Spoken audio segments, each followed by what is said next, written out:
Nu vil jeg vise dig, hvordan den her opgave den fungerer.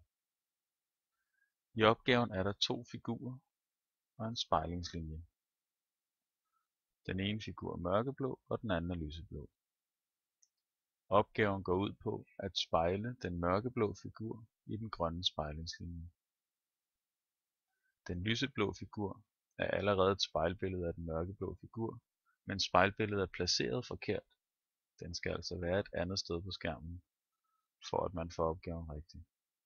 Og som du kan se, kan jeg rykke rundt på den lyseblå figur.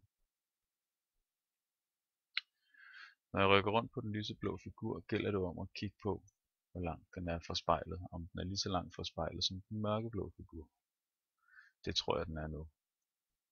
Heroppe kan jeg så tjekke min løsning. Jeg havde gjort det rigtigt. Og nu kan jeg ikke rykke figuren mere, for jeg har jo allerede løst opgaven rigtigt. Når jeg trykker på den her knap, ny opgave, så får jeg en ny opgave. Og så kan jeg rykke igen. Nogle gange, så når man tjekker sin løsning, så står figuren forkert. Så får man at vide, at man skal prøve igen, og så kan man rykke videre med figuren.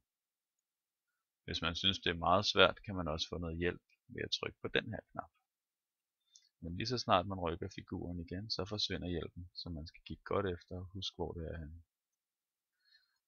Nu tjekker jeg min løsning igen, og nu sad figuren rigtigt igen. God fornøjelse.